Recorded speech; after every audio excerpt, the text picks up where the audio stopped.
Minha diretoria me perdoe pela pouca luz, mas eu cheguei agora de gravar os Cara Tapa Tudo de hoje, gravei 4 entrevistas hoje, vocês vão adorar, inclusive se inscreva no canal do Cara Tapa que vocês vão gostar muito, tem bastante esporte, tem coisa legal, mas preciso falar do Vasco aqui antes de encerrar o dia, porque o Vasco anunciou hoje que chegou a um acordo com a empresa 777 Partners e que o Vasco pode ser vendido aí por 70% do Vasco por 1,7 bilhões, isso inclui a dívida, isso inclui cuidados com São Januário, etc.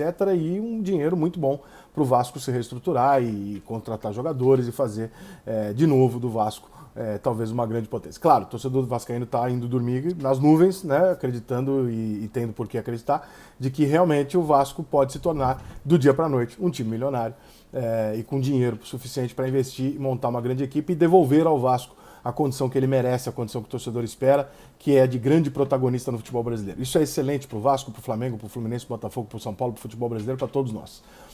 Rica, você tem essa convicção de que toda vez que entra alguém que algum investidor compra vai fazer direito? Eu tenho a mesma convicção de que o presidente. A mesma. O presidente do seu clube pode fazer direito ou pode fazer errado. Então isso não vai mudar. Tá? A único porém se houver uma sacanagem de desvio de dinheiro e dentro do futebol para um caralho, isso tende a, com o dono, ele falar, não preciso fazer sacanagem, o dinheiro é meu, eu não preciso roubar o Vasco. O dinheiro é meu, o Vasco é meu, se eu roubar o Vasco, eu estou me roubando. Então, não vai partir da cabeça nenhum tipo de roubo. Vai sempre ter um desviozinho, aquele garçom filho da puta, isso vai ter sempre. Mas o dono, quando o clube tem dono, você tem a possibilidade não só dele revender se amanhã ou depois der errado, de se valorizar, né, de investimentos, etc., mas você tem também a possibilidade de que esse cara acerte ou erre, que é uma coisa do futebol. Né? Os maiores clubes do mundo contratam muito mais errado do que certo. Todos os clubes do mundo, a cada 10 contratações, 3 dão certo, 4. E olhe lá, a maior parte delas não dão certo. Então isso vai acontecer com o Vasco, isso não vai mudar com o Cruzeiro, Botafogo, com qualquer clube que seja vendido, vai continuar sendo futebol, vai continuar sendo uma aposta em humanos. Então não cai nessa ladainha da imprensa pessimista, de falar assim, mas olha, contratou lá no Genoa e não deu certo. Bom, meu amigo, desculpa, mas contratar e não dar certo, o quê? Que o Salgado contrata certo pra caralho?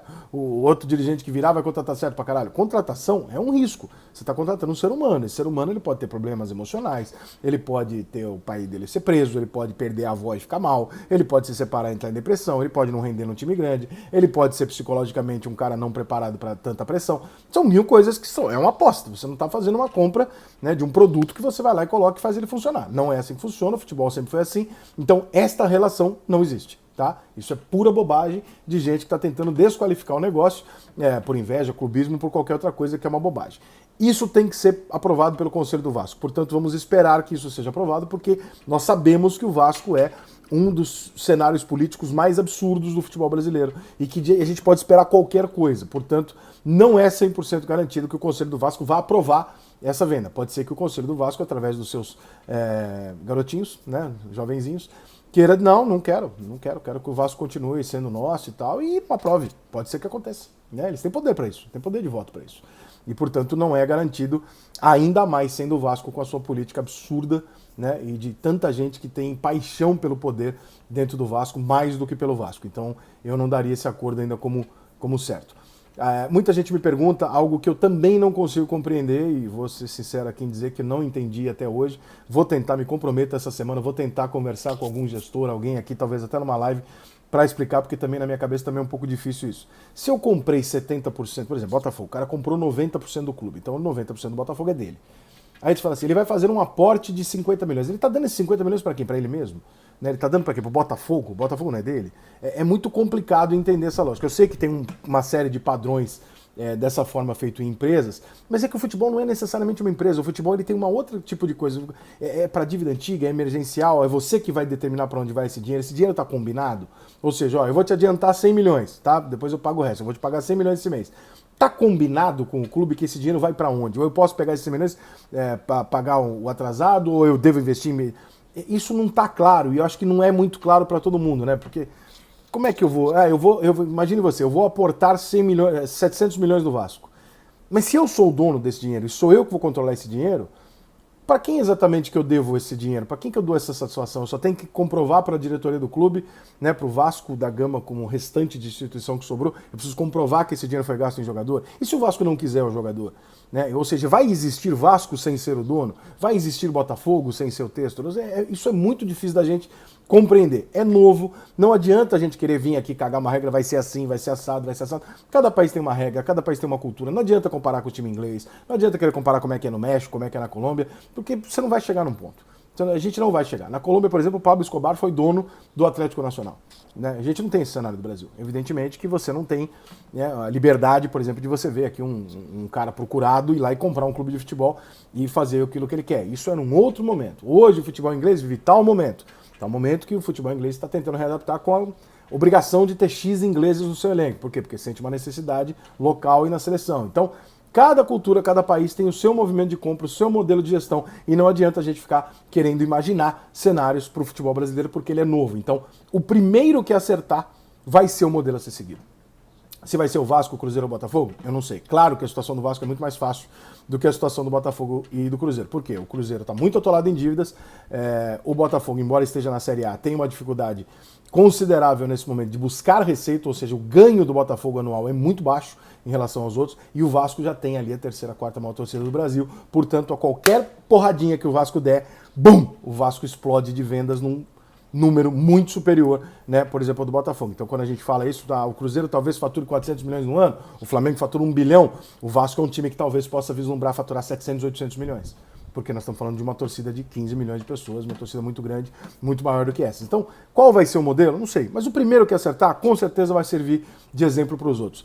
Essa tendência está ficando forte no seguinte, tudo bem, foram comprados os 3 times do futebol brasileiro que estavam na Série B no ano passado, é verdade. Ou seja, se compra na emergência, se compra mais barato. É óbvio que isso é verdade. Claro que se você chegar com 2 bilhões do Flamengo, o Flamengo vai falar, você está louco, eu estou bem, não preciso. Né? Mas esse movimento externo já está acontecendo, está começando a pressionar os dirigentes corruptos do futebol brasileiro a ter que tomar uma providência. E essa providência tem que ser sair de cena. Por quê? Porque quando 8 donos de clube sentarem numa mesa, eles vão falar, peraí, me dá a conta aqui. Por que eu estou pagando isso daqui?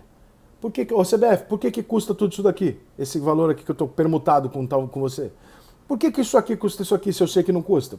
Porque o dono de clube hoje, né, o presidente do clube, os dirigentes do clube hoje, vai lá, faz um negocinho, né, tal, talvez seja de interesse algum dirigente omitir alguma coisa para o presidente, talvez o próprio presidente seja corrupto, mas você não pode acreditar que todo esse sistema corrupto e incompetente do futebol brasileiro seja absolutamente oposto ao que os dirigentes querem e os dirigentes sejam vítimas disso. Quando um esquema muito bem montado está lá e ninguém muda, é porque está todo mundo feliz no esquema. Só tá puto quem tá fora do esquema. Esses caras vão estar mexendo com o dinheiro deles. E a partir de então a gente imagina o quê? Que nas próximas reuniões da CBF e tal, esses caras vão começar a fazer questionamento. Eu não quero perder esse dinheiro aqui. Essa passagem aqui custa 1.000, por que você está gastando 15? Vai começar a ter isso. Quando começar a ter isso, vai começar a se tirar o véu de cima e a gente vai começar a ver o tamanho da merda. E aí nós vamos ter um futebol brasileiro que vai passar fatalmente por uma crise muito grande. Nós vamos ter racha, nós vamos ter novo do Clube dos 13, nós vamos ter liga que vai começar e vai acabar. Vai ser uma pica, mas no final das contas, talvez a gente consiga um dia ter 15, 20 grandes clubes do Brasil com donos olhando para um bolo grande e aí distribuir as fatias e não tentando aumentar as migalhas de um bolo ruim que é hoje o futebol brasileiro. A tendência muito grande com isso é que se o Vasco, Botafogo ou Cruzeiro, um dos 3, conseguir imediatamente uma reação, que outros grandes clubes vão na mesma direção. E na hora que isso acontecer, gente, com as dívidas que eles têm, com as condições que eles têm, com o calendário, e eles tendo o poder de decisão de passar eventualmente por cima de uma CBF, alguma coisa assim, nós vamos organizar o nosso futebol. Então, a única possibilidade que nós temos num país corrupto, num país ignorante, num país onde o crime, entre aspas, manda no cidadão de bem, onde a polícia pede bênção muitas vezes porque não tem força para combater, num país onde tudo dá errado, num país onde a lei não serve para nada, onde as pessoas que cometem atos ilegais saem bem e as pessoas que fazem as coisas direito não se dão bem. Neste país, você não tem nenhuma possibilidade de que o sistema se ajuste sozinho para você. Nem político, nem no futebol, nem numa estatal, nada. O único sistema que você tem é que o dinheiro seja colocado capitalista, por um dono, e esse dono zele pelo dinheiro dele. É a única possibilidade. Fora isso, tudo no Brasil termina em sacanagem e o futebol não vai ser diferente. Então a nossa grande esperança é que o futebol brasileiro passe a estar na mão de pessoas preocupadas com aquele dinheiro. E aí nós vamos descobrir que os times brasileiros têm faturamento e condição suficiente de ter grandes jogadores e um grande futebol aqui. Só não tem porque muito desse dinheiro não é colocado no lugar certo, porque poucas pessoas sérias trabalham no futebol. Então, torcedor, não compra a ladainha clubística de que seu clube quer mudar o futebol, porque todo mundo que está lá gosta do sistema do jeito que ele é. Tá? É muito ruim para qualquer corrupto você perder a oportunidade de roubar, você perder a oportunidade de fazer esquema, você perder a oportunidade de fazer uma parceria, botar um amigo do amigo e tal, e o dono representa muito isso. Tipo, agora é comigo, irmão, se você fizer, tu tá me roubando, eu vou botar você na cadeia, eu vou botar um processo em cima de você. Então o jogo tá começando a virar. Muito clube vai resistir, mas vai resistir até a página 2. Torço desesperadamente, de hoje em diante, além do meu São Paulo, para que Vasco, Botafogo e Cruzeiro deem muito certo. Porque é esse o caminho que eu espero, como a única alternativa do futebol brasileiro sair desse marasmo. Parabéns ao Vasco, eu espero que seja um grande negócio, espero que seja tudo às claras e que o Conselho do Vasco, se for realmente tudo correto e tal, aprove o Vasco desse salto e volte a rivalizar com os grandes clubes da América do Sul, volte a ser o grande Vasco da Gama que a gente conhece, tá bom? Valeu!